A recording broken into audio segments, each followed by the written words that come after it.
This is Johannes. And this is Cinema. And you are watching Board Gaming Ramblings. And today we are taking a look at Empire's End. This is a new game from John D. Clare, published by Brotherwise Games. It plays from 2 to 4 players in 45 to 60 minutes. Empire's End. It's a game about trying to not lose points. Yes. It is a pretty brutal reverse action game, which reminds me of the feeling I get when I play. If you have played it, you will know what I mean. In the Year of the Dragon by Stefan Feld, because it's a game where everything's bad. Everything is horrible, and you are trying to do the least horrible thing at all times, and that's what you're going to do in Empire's End as well. Empire's End is a board game for 2 to 4 people, as you all have already said, where you have an empire, and the empire is basically tiles with different buildings and roads and armies, and they have victory points on them, and they can either be healthy or they can be burned down and died in fire. And you're trying to have them healthy at the end of the game, because they will score you almost all of the victory points you are going to get in the game. Most of the game's rounds are disaster rounds, and they're going to be reverse auctions, and they are no thanks. Basically, if you have played No Thanks, then you know how to play the reverse auctions in this game. 99%. You are either placing resources, there's different resources, and each disaster tells you which resource you can use. You are either placing those resources and bid, basically, say, I don't want that, or no thanks, or you can take it. And when you take it, there will be a specific of your buildings that will be destroyed, and you will also get all the resources that everybody bid, and you will also get an upgrade that you can place under your board to have like a little thank you for thinking that thing that nobody wanted. That's most of the time what you're going to do. You can also build some more of these cards that you have in your hand. You can repair a couple of buildings throughout the game. You will do some economy where you get some more resources, can trade some resources depending on which buildings you have and which upgrades you have. And there's going to be military, like wars are going to come. And then there's basically a blind bidding. You have some military symbols, and you can blind bid with coins, which are jokers. You can use them for whatever you want.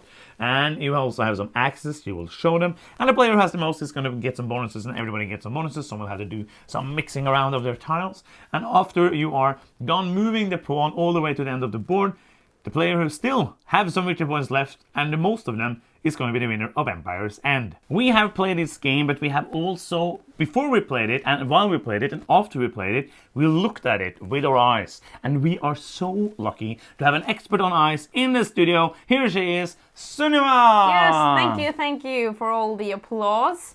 I will tell you about the artwork and components in this game, which I really like. First of all, the components are of good quality and comes in these trays, which I really enjoy for each player. And also all the resources you just take up from the box, put the lid away, and you're done setting up. So it's really easy to set up and tear down, I think.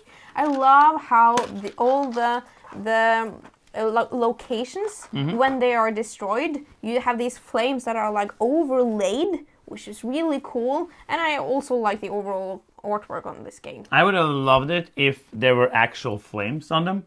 Oh yeah, that would be special effect little flames. hazardous as well. Yeah, but I was thinking special flames that don't actually burn the card. But just is there, and it's for visual. Yeah, I would have liked that. My brain is a little bothered because every little one of these cards have a little ability on the bottom, and they are different sized, which bothers my brain, but it's just nitpicking really. Because you are tucking them under, I don't know why. Because and the length are different. It used less, and it's not like the rest of the card needs all of the space. There's a lot of ears. I don't know why they did. Just pick a size. And that's kind of just weird brains us that think about it. Most of you who, if you play the game, you would not know it if you.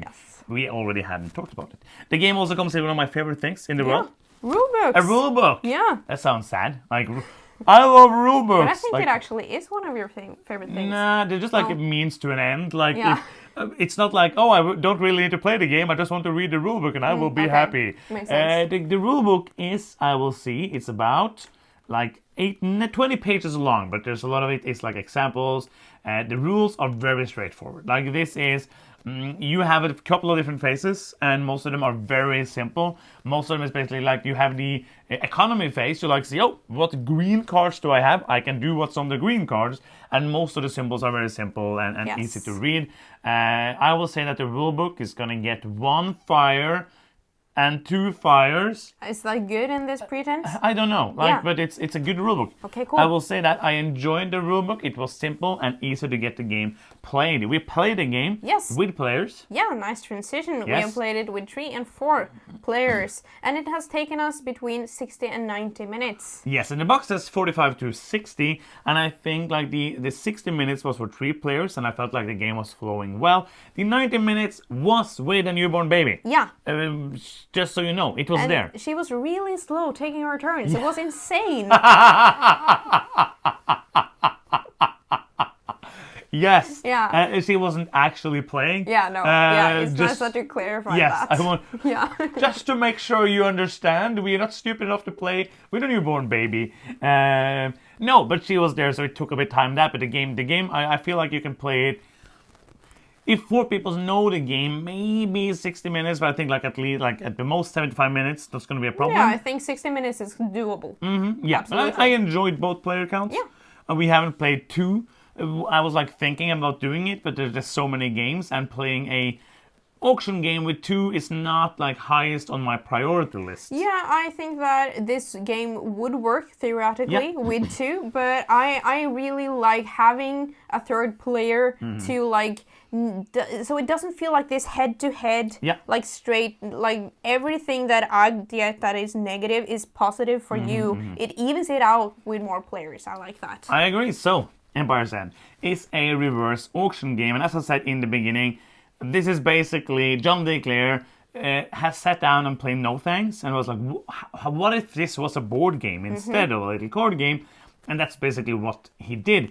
And I love the theme here, like everything is going down, everything is burning, and you're trying to burn as little things as possible throughout the game.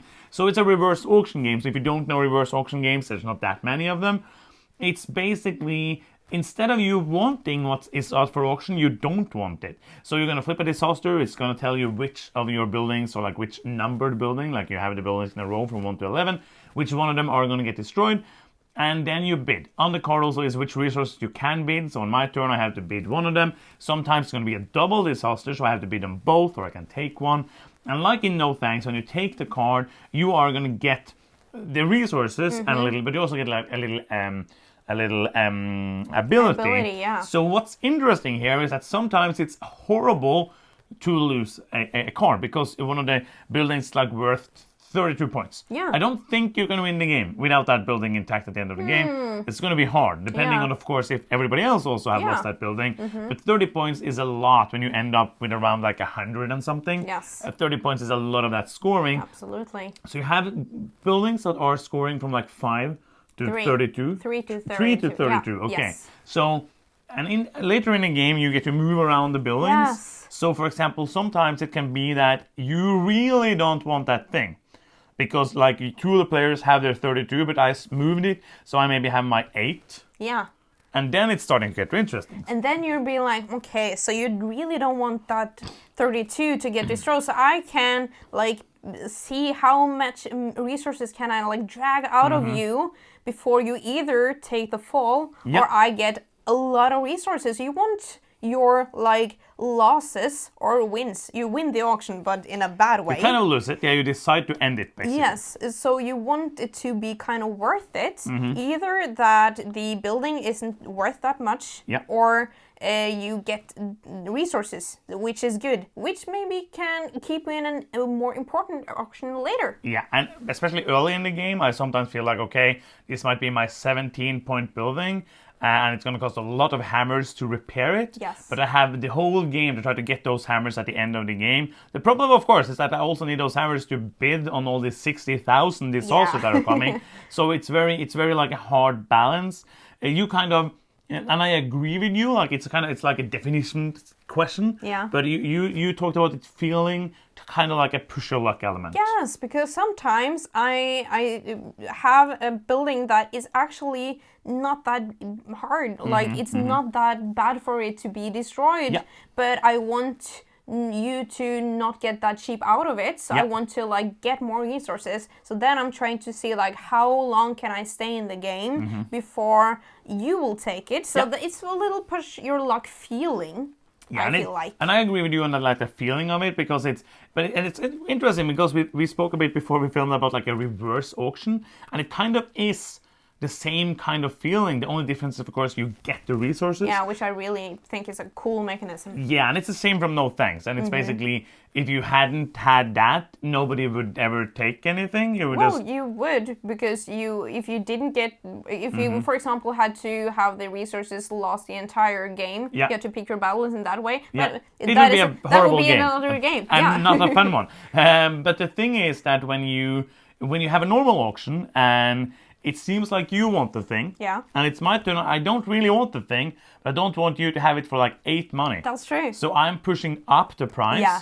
And how far do I think you're going to go? And then suddenly you say pause, and I have to buy the thing I don't really want. Yeah. And it's kind of, you take that and you flip it around. Yes. Because now it's on your turn you get that kind of decision of, or like on your turn, it's the same turn, but when it's not like, okay, I kind of want that because now it's so many resources.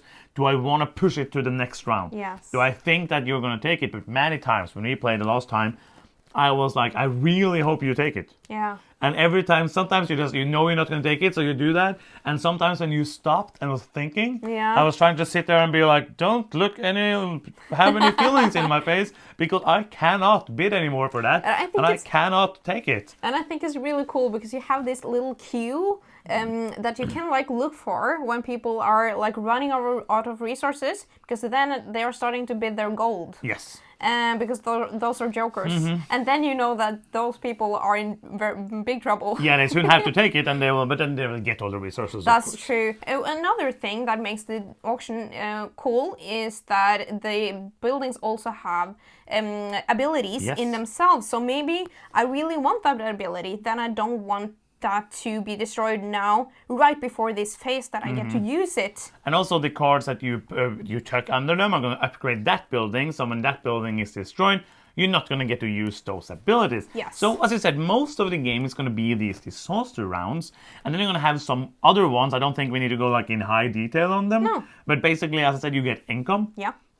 Anything to add to that? Like you? No, you have to look at that's where the abilities come into play. Yeah. Something, and that also dictates how you can sometimes switch something around. That also will affect what happens to you in the income round and the building rounds.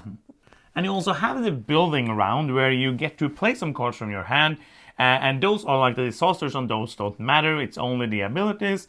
So you know, like you're going to have 4 cards in your hand, and you know, okay, next time I'm going to be able to build these 2, so I can use them later in the game.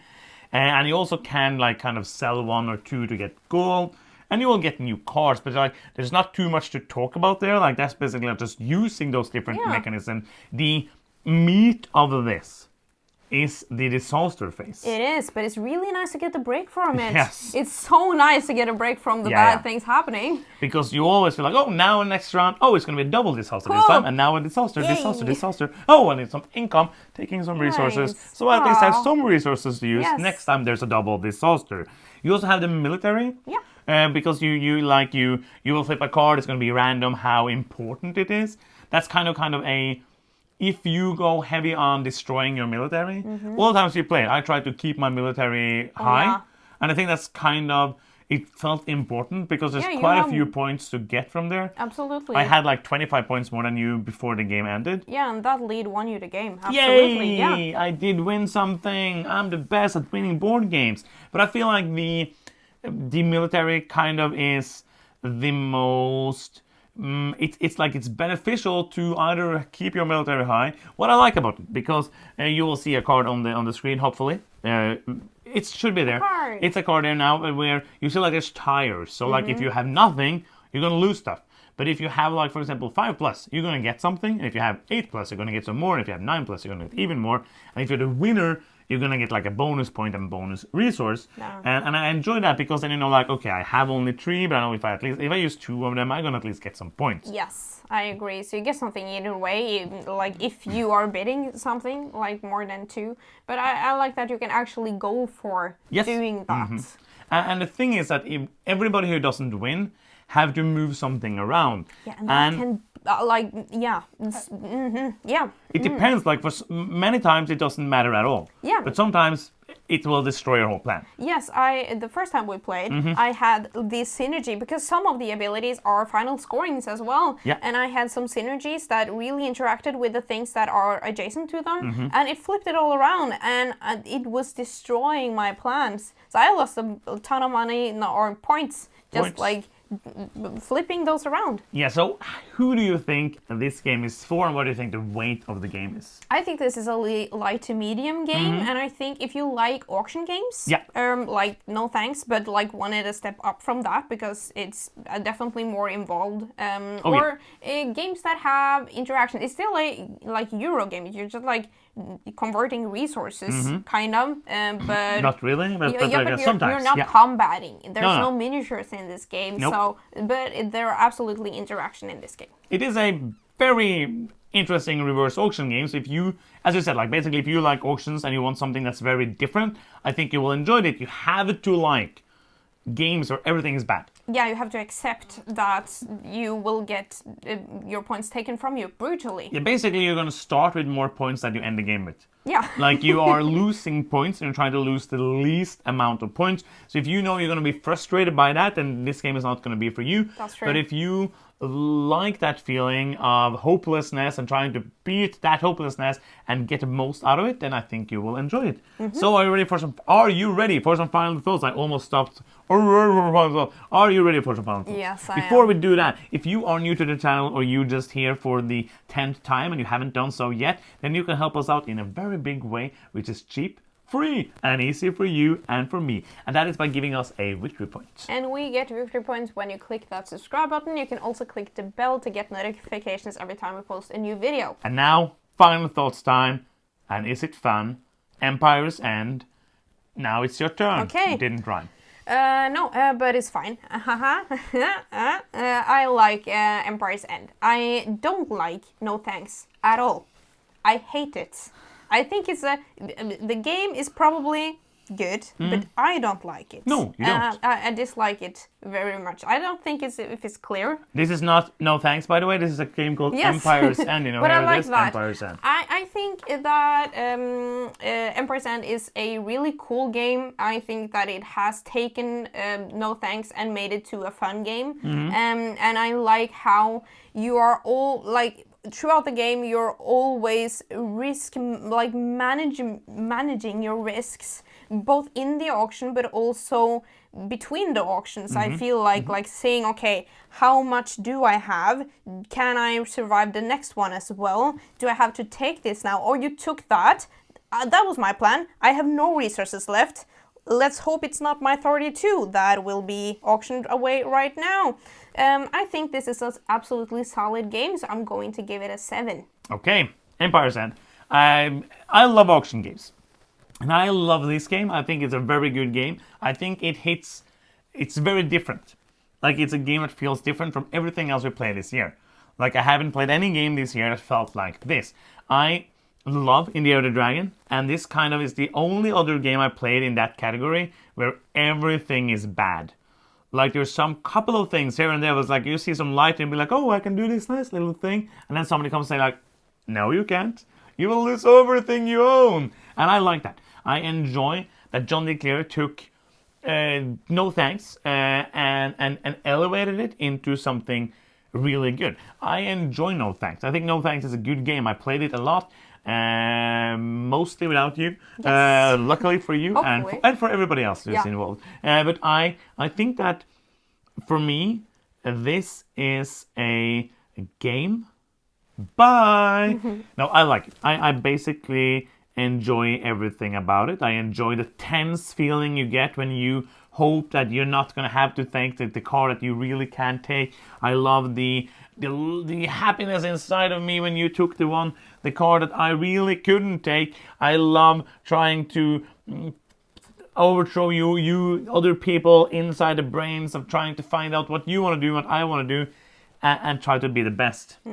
I think I'm going to give it a 7.5. Cool. I really like Empires and highly recommend it if you enjoy these kind of games. They're brutal, kind of light, and fun for the whole family. And that's going to be the end. Yeah. Thank you so much for watching. I'm Johannes. I'm Sunna. And you've been watching Board Gaming Ramblings, and bye-bye.